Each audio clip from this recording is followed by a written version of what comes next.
Isenberg has been working in television since the early 1990s, contributing stories to such shows as Batman the Animated Series, Gargoyles, and X-Men.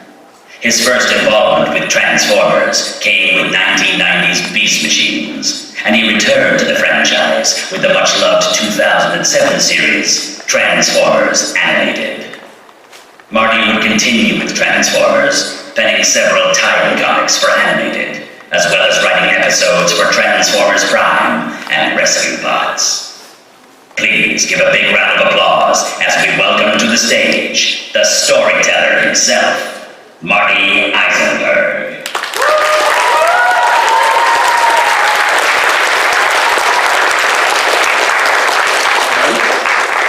Hello. Hello. How are you? I'm doing well. How are you? Not too bad, yes. It's been a while since we've seen each other. It's been minutes. Yes, absolutely. Just standing over there. Yes. Good times. Yes, absolutely. Okay, ladies and gentlemen. So, we're going to be talking to Marty about all of the work that he's been doing. But I always like to start these panels off in a really awkward way for our guests. It's just a little bit of fun that way. So why don't you tell the audience just a little bit about who is Marty Isenberg? Wow, that's all encompassing, isn't It's deep, isn't it? Well, insofar as the people in this room would actually care who is Marty Isenberg. Marty Isenberg is a writer of television animation for nearly 30 years. I'm just suddenly feeling very old having said that out loud. Marty Isenberg, I like referring to myself in the third person. I might do it more often. Marty Isenberg began his career in animation by accident.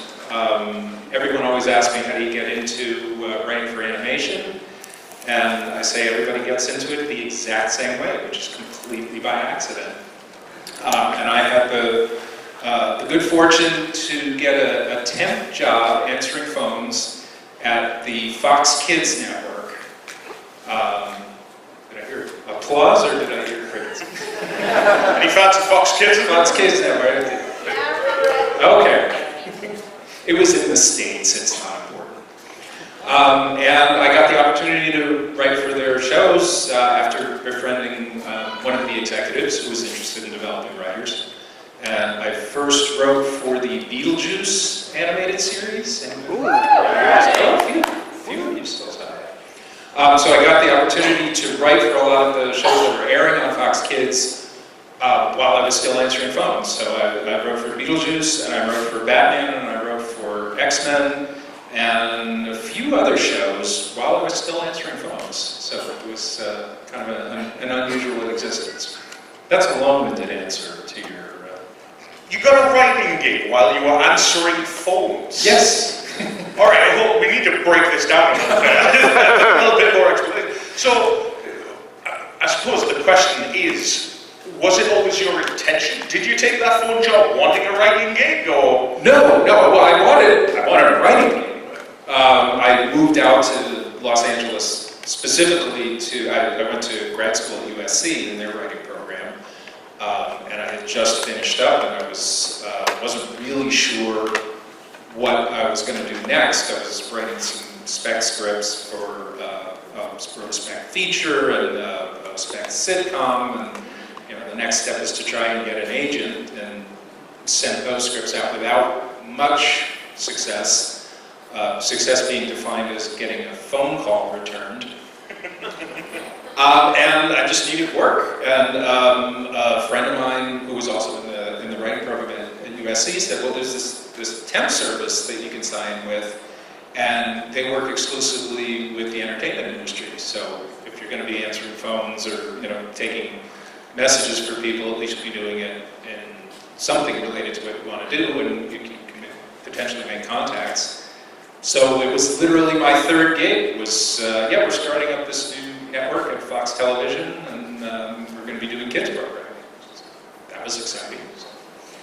And the story I always tell is I was doing script coverage for other studios. So what script coverage is you read a script, and then you synopsize it, and then you say, recommend or pass. And you would get maybe $20, $30 a script to do it. So it wasn't it wasn't big money, but it brought in a few extra dollars. But the idea that I could be working full-time, getting a salary for answering phones, and getting the script coverage fee on top of it, I thought I was making a fortune. I was getting away with murder. And then a couple weeks into it, one of the executives finally came in because it was a brand new network, so executives were coming from their old jobs and starting at Fox. And he sees me reading scripts at my desk, while I'm supposed to be answering phones, and he calls me in his office, and I figure, all right, I'm busted. And he says, okay, I know you don't want to be a receptionist the rest of your life. What do you really do? And so I said, well, I'm looking to write. I'm looking to write and spec scripts. And he said, well, we need writers too. Why don't you read our scripts? If you're interested, I'll get you in touch with the story editors. You can pitch stories to them, and you can write for our shows. I thought, sure, that sounds good. So, not exactly an overnight success. It probably took about 9 months to actually sell a script, or sell a story.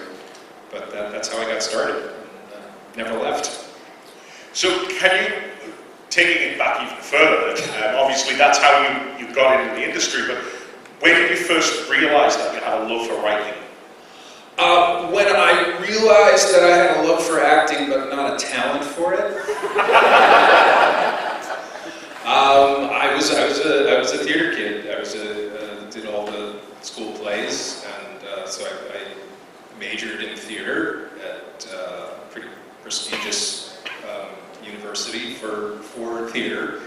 And I realized there were people that were a lot more talented than me and a lot more dedicated than me. And it took me a while, but I came to the conclusion that I stood a better chance of competing as a writer than as a performer. So I sort of switched from my focus from acting to playwriting and had some success with that at college. And then I thought, okay, that's the direction I want to go. And was there a love of animation there at the early years, and you thought animation's the kind of thing that I want to write for? I wasn't looking to write for animation. I always loved animation. I think anyone who was ever a kid loved animation. It just never occurred to me that there was this job called animation writer, or that it was even written by scriptwriters. I always assumed, and in the early days assumed correctly, that it was all done by the artists. And it really wasn't until television animation that scripts became the norm. And I think the show that sort of changed my perception of what writing for animation could be was the Ralph Bakshi New Adventures of Mighty Mouse. Did they get that over here? So that was really a really groundbreaking and really subversive cartoon that was theoretically for kids, and a lot of talented people came out of that. John Chris Belushi, who later created Ren and Stimpy, and I think Bruce Timm, one of the primary directors and designers on Batman the Animated Series, came out of there. Tom Minton, one of the big writers for Animaniacs. So it was really a big incubating ground for what became. That was the late '80s, and that was really the beginning of what became the boom in the '90s. That's where there was the one place where the artists and the writers had a little more creative freedom. And you brought up Batman the Animated Series. In hindsight, the stuff that you were working on at the time, the early part of your career, have become some of the most fan-favorite cartoons and groundbreaking cartoons. Batman the Animated Series, Spider-Man, the 90s, and the 90s X-Men. Yes. Any fans of those in the room? And I'm not 100% positive. I myself and my then partner Bob Skier were either the only writers or maybe the only writers besides Len and Wein who wrote for all three of those shows. So that was a unique distinction. But yeah, we definitely had the sense at that time that this was groundbreaking. You know, we were forging new territory here, and then it was. I don't know if we necessarily thought it was a golden age, but we definitely felt like we were changing perceptions of what a kid's you know, nominally a kid's animated series could be, and so I actually got more of a perspective of Batman and X-Men from the network end of it, because I only wrote a couple of scripts for each of those shows, but I saw every single step of every single premise and outline and script and storyboard and rough cut and final cut, because they all came into the network. So I got a very unique perspective on both of those shows. And sort of at the time, that mid to late 90s was really when we started to see the transition from traditional animation to CGI. Obviously, famously, you got involved in Beast Machines. I noticed that pause before the actual applause. We all look. Do you feel there's a negative attachment to Beast Machines? I just feel, well, I certainly felt like it at the time. That's just Transformer fans, just ignore that. I got to realize that. But I think that even in retrospect, people still have a real strong love for Beast Wars.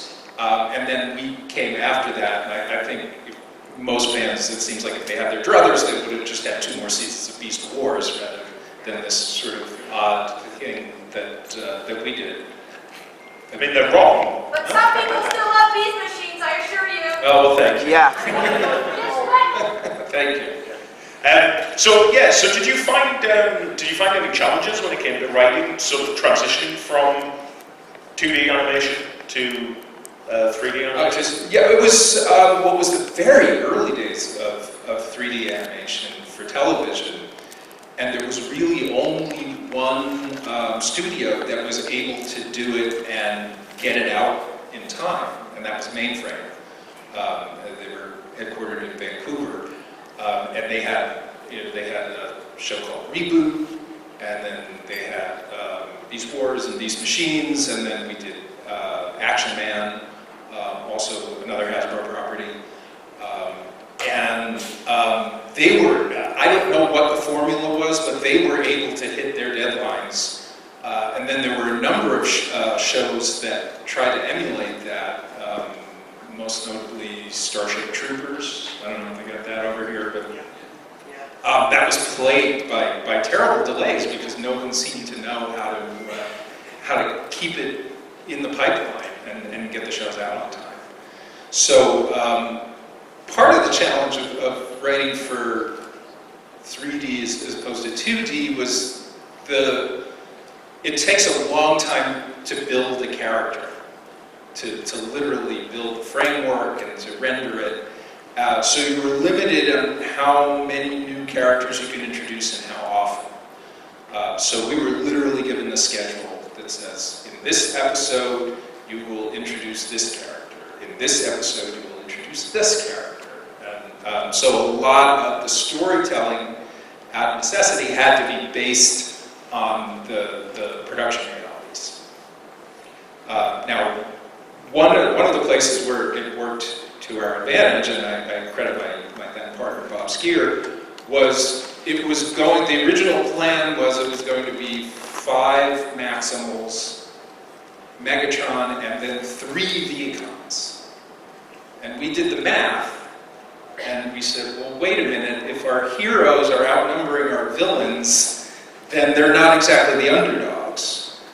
And they said, well, we can only, we can't design any more characters. And then Bob, who was very smart, said, but you can do additional renders of the same characters, right? I said, oh yeah, I mean, how many of those can you do? Well, we can do as many as you want. It's like, well, why don't we just make those 3 Viacons generals over these armies of drones so that we have these multiple characters that are seriously overwhelming our small band of Maximals. So that gave it a scale that it otherwise wouldn't have had.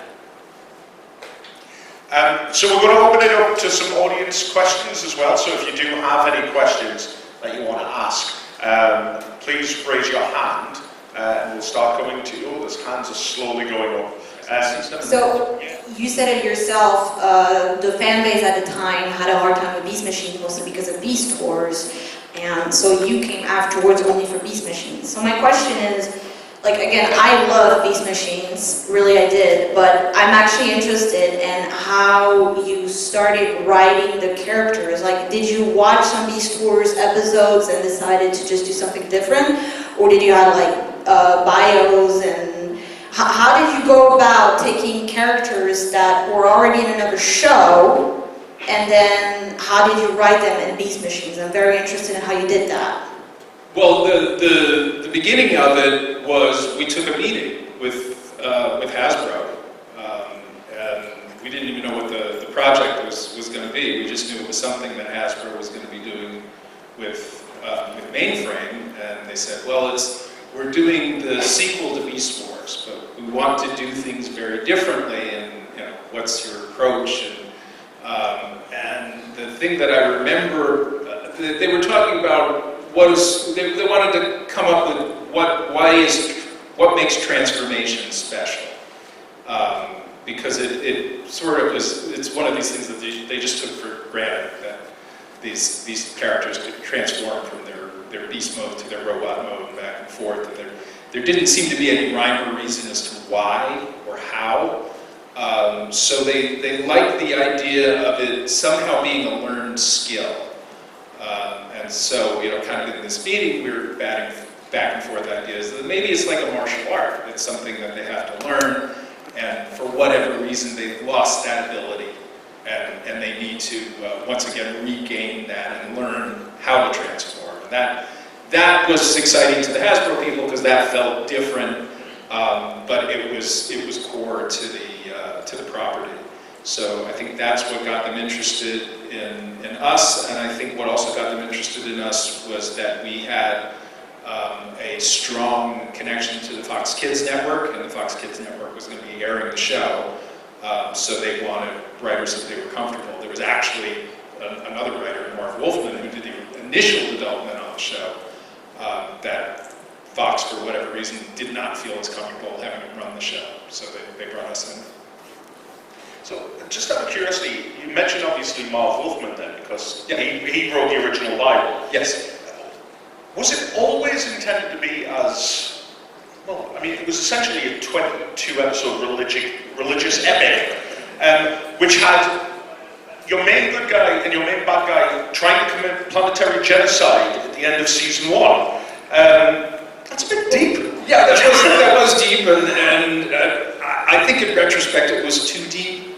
And if I had to go back and do it all over again, I would say that we spent too much time having Optimus be wrong.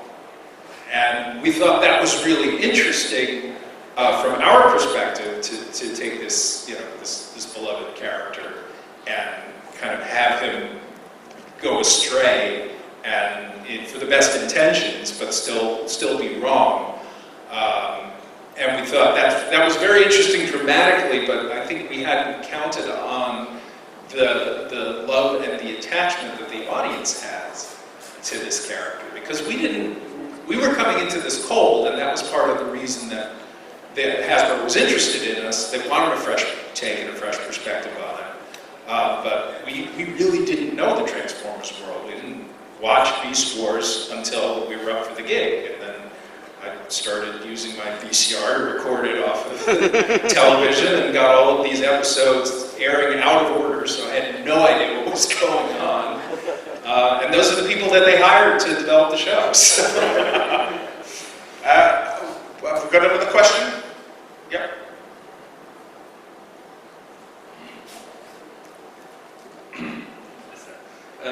Well, I quite like these machines as well. I was just wondering, were there like any ideas for like characters or stories that you had that never managed to make it into the show?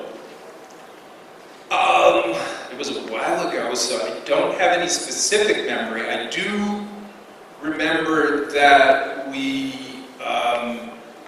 we started the first episode. I think we ended up redoing either from the outline or from the script. It was, I think, the first episode we originally started it immediately after the end of Beast Wars. So we literally showed the ship crashing the Cybertron and kind of what happened. And I forget how the decision was made, but we said, no, let's just throw them into the middle of the action with no explanation. And then we'll over time, we'll explain what's going on.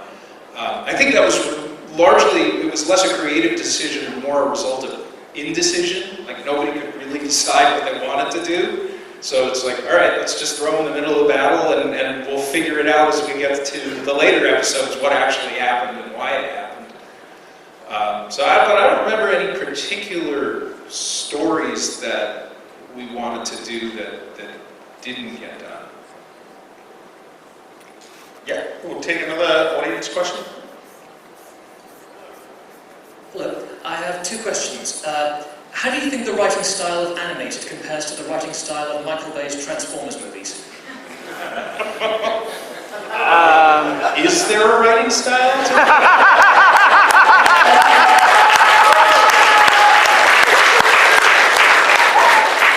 I will give you my personal opinion, and I'll really just talk about the first movie because that was the one that came out, I think, while we may have been writing season 3 when the first one came out, or we may have just finished season 3.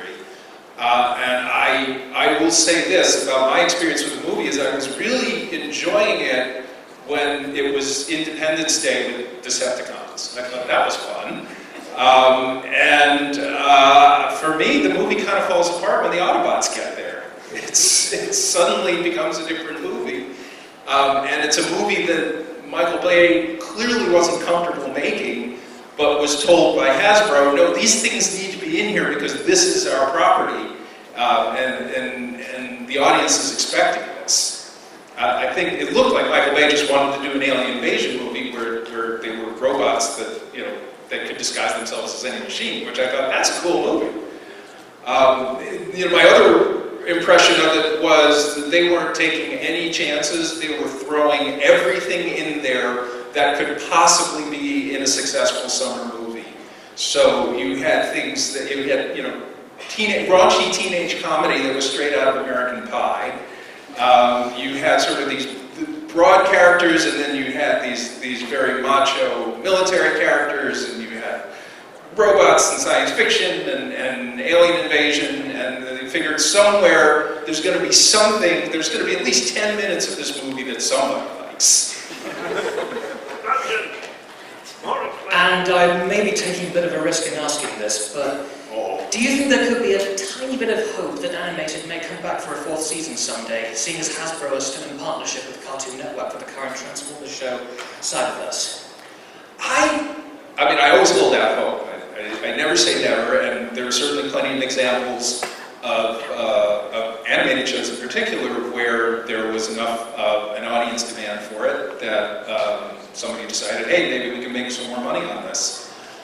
I think when you're dealing with something that is toy-based as opposed to strictly entertainment-based, it's a different animal because Hasbro, unless Hasbro decides, you know what we need to do? We need to start selling, we need to start manufacturing and selling more animated toys. That's about the only thing that would really get it even in slight interest from, because Hasbro pays the bucks. They're the ones who pay for the show, and unless they feel that they can sell product from it, they're not going to make the investment in it. So I always hold out hope that maybe IDW or someone would say, hey, do season 4 as a comic book. Yes! And well, then it's up to you guys to let IDW know that you'll pay for multiple copies of every issue. I should also mention Hasbro do still have some unreleased animated toys in storage, which they could use to advertise the season. They could. I mean, the thing that is odd, and I don't think they've quite figured it out in Rhode Island, is the show is still out there. I mean, my cable service has a channel where you can get it on demand. And it's, I mean, all you have to do is Google it. You'll get all the episodes on YouTube fairly easily.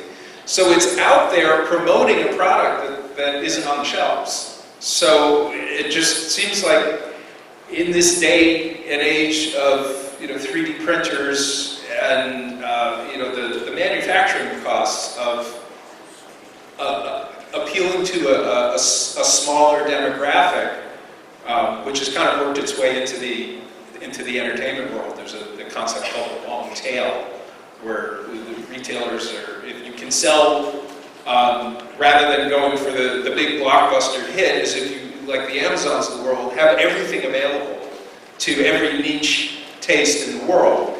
It seems like there's a version of that could happen eventually with toys, but we haven't gotten there yet.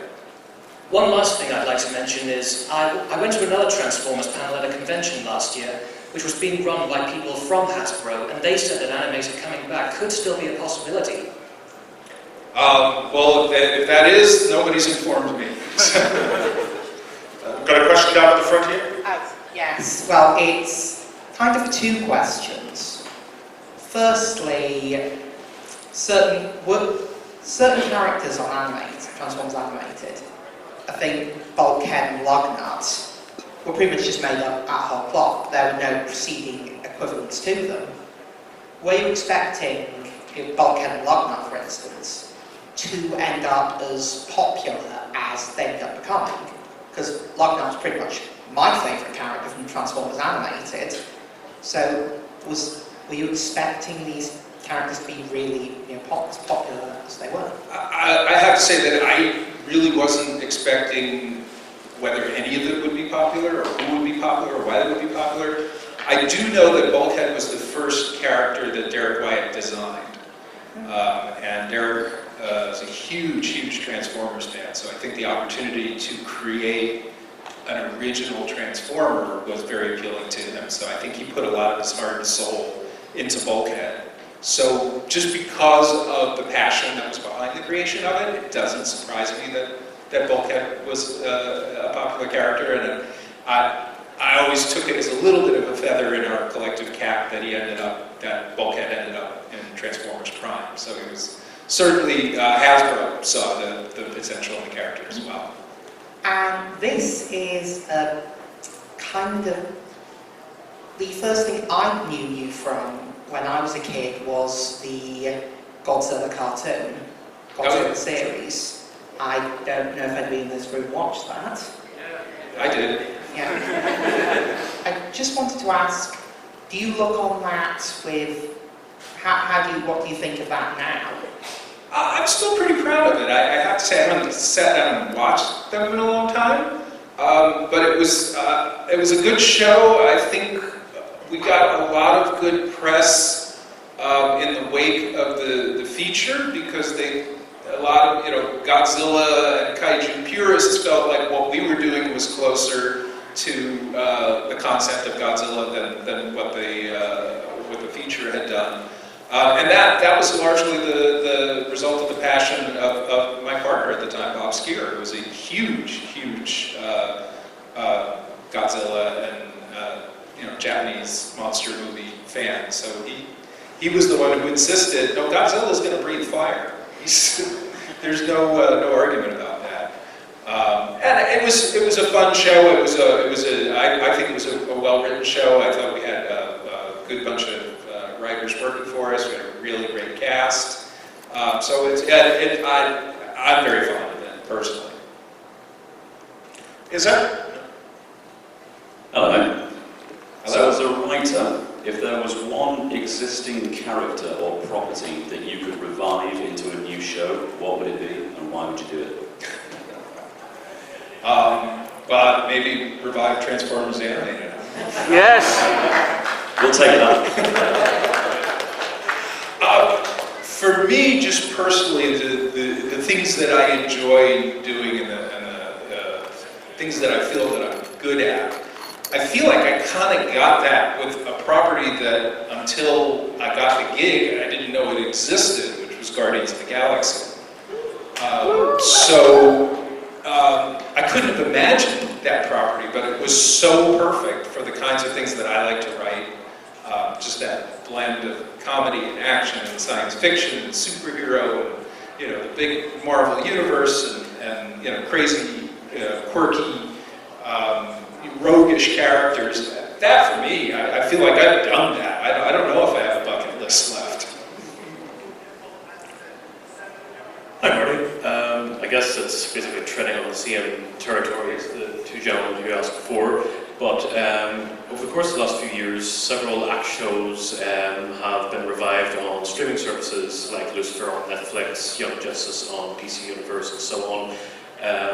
I was wondering if Hasbro came to you or announced that they were planning to do a 4th season of animated on Netflix, would that be something you'd be interested in?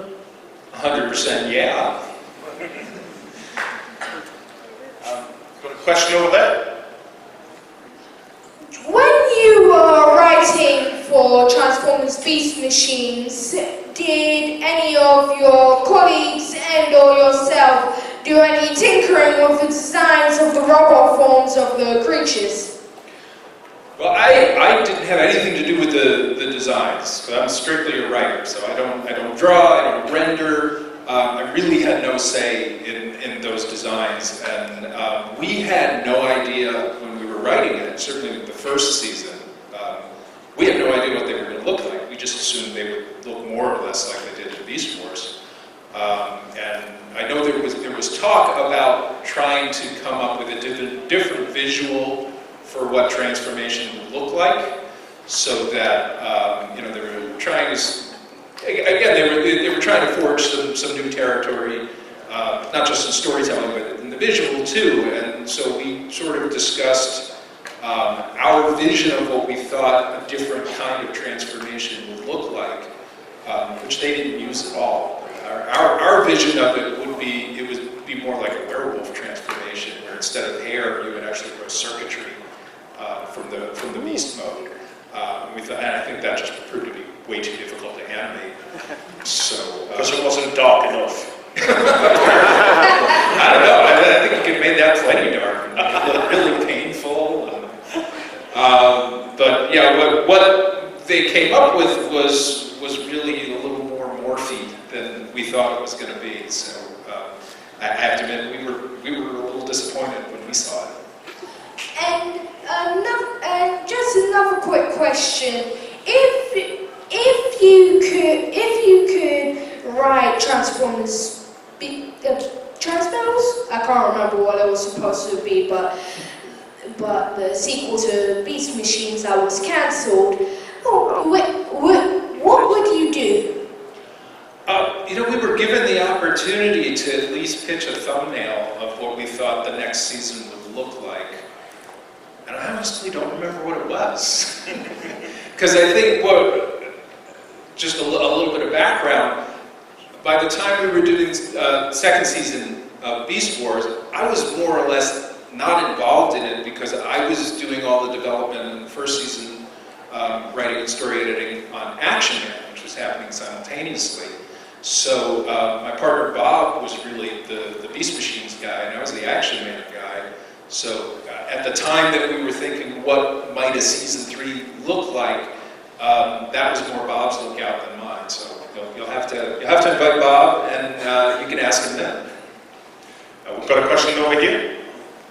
Hello, so one of the things I really love about Transformers Animated is how it kind of pairs two kind of shows together, where you have a very strong overarching plot that's slowly building over seasons, but also various episodes throughout it that are like purely episodic, and you can watch the episode, you get the full story, and you enjoy it. I was just wondering if there was, especially as a script writer, any challenges you faced in pairing those two kinds of plots together when you're writing the show?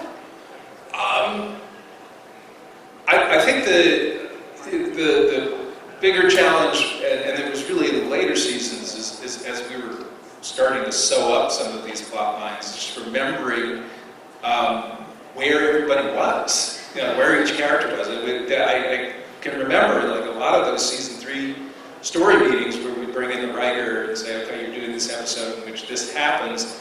I would have to make a list of every character, and it's like, okay, these characters are on the moon, these characters are transwarping through space, this character's on Cybertron, this character's... So it was more keeping track of the individual characters. We would start each season with at least a loose sense of what the arc was going to be. We knew where we were going to end.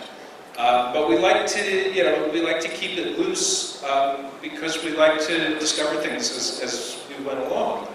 And you would discover something in an episode where we'd say, oh, that would really help explain the thing we did, 6 episodes earlier, so let's incorporate that. So things would sort of, take twists and turns as we developed the story.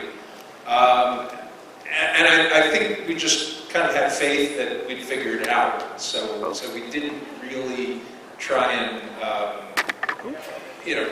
try and come up with too much plot detail going into it. Because for me, what was important was the characters. That as long as you had a good, strong character story, and it had what I felt was a good, strong comedic setup, you have these characters that, turn into giant robots, so there will be action, so I was never worried about that, but I always want to make sure that there was a good character or comedic through line. Just out of curiosity, because you said you started off being an actor. Yeah. And you, before the voice cast got made, were the original voice of Optimus Prime and Transformers Animated for the pre-tape animations? Yeah, there was a test animation that was done that we later used when we were first promoting the show at Comic-Con. That was the only finished footage that we had, and we hadn't hired a voice cast yet, so we just did what they call scratch dialogue or temporary dialogue. So I ended up doing Optimus Prime and Bulkhead, and Derek Wyatt was Nanosec, and one of our directors, Aurelio Maramba, was Prowl, and then the original Sorry was my daughter Sarah Rose. She was 8 years old, and she was adorable. You're going to give us a rendition of your Optimus Prime. You want to hear it? Yeah! Well, I could do it now, or I could bring the footage with those original voices tomorrow. To be continued, ladies and gentlemen. I happen to pack a little flash drive with that clip. Fantastic. Got a question over here? Hi, Marty. In Transformers Animated, where did the decision come from to rejig the Autobot ranks and have the Prime not be the be-all end-all leader and rather have the Magnus fulfill that role? It was a gradual thing. I knew that I wanted to do a show where Optimus Prime was kind of nobody. I feel like if he's the ultimate supreme leader of the Autobots, there's nowhere for him to go. And he's not a very interesting character. And I found that was true in writing Transformers Prime. He was very difficult to write for because there was nowhere for him to go. So that was, first and foremost, is I wanted an inexperienced Optimus Prime who was learning to be that character. So obviously Prime, but you can't get rid of the name. So Prime had to be something else. So I don't even remember if it was my idea or if it was something that Matt and Derek came up with, but the idea is that there would be ranks, and that Prime was basically, you're the captain of the ship. And something I had forgotten that we did when I watched the last 2 episodes yesterday was that we established that he was the lowest possible ranking Prime. That he had the worst, most loser of a ship, but he was still a Prime. So that just gave him somewhere to go, and then made him more of an underdog and more relatable to me and hopefully to the audience. Thank you. Got a question over there, then there's a question in the middle here. Hi. I was just curious, for Beast Machines are animated or any Transformers series that you've worked on, are there any characters that you've particularly liked or disliked writing for? Well, I was talking to someone earlier when I was signing, and my absolute favorite character to write was Sentinel. Because he's such a jerk. And you don't get a lot of characters who are supposed to be the good guys, the Autobots. You don't get a lot of jerks. So it was just so much fun to give Optimus a rival, and just to give him someone that he constantly, was constantly digging at him and is constantly voiced by his own petard, and just really satisfying to.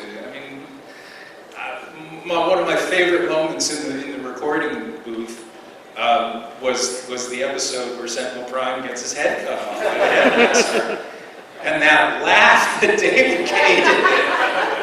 I just feel like I've been waiting to hear Optimus do something like that for years. That's the thing I'm talking about, is humanizing the guy. That he's not just so above everybody and so distant. Like he's got problems too. And he's got people who underestimate him and that he has to prove himself to. So, as far as characters I disliked, I have to say I didn't really enjoy writing Optimus Prime in Transformers Prime for the reasons I said earlier. He's just not a very interesting character, at least not the episodes that I got to write. So there were always more interesting things for the other characters to be saying or doing. Optimus Prime always had to be grim and gravitas. It's just boring to write, for me, personally. There's a question in the middle. Bit of a weird one. If you had to choose one episode from your whole career that sort of epitomised your writing and said, right, this is what I'm most proud of, what would it be and why? It's a lot. I've written hundreds and hundreds of episodes. So it's hard to choose from. I have to go with the ones that I would like.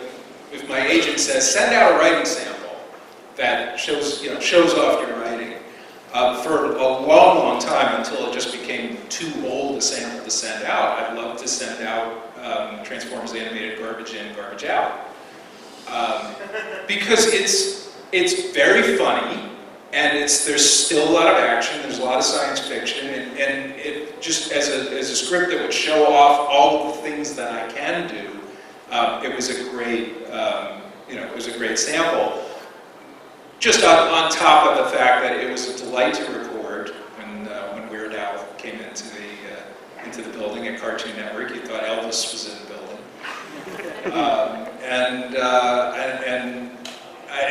It's one of my favorite episodes.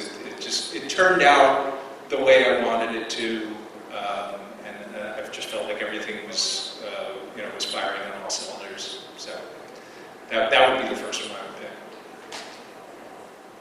Yeah, I've got a question over here. Hiya. Where did the idea to write the other Seekers as Starscream's clones rather than not individual characters, but as his clones rather than how they were in G1 as just being separate? Where did that idea come from? Because I really liked Slipstream as a character. I think that came from Derek.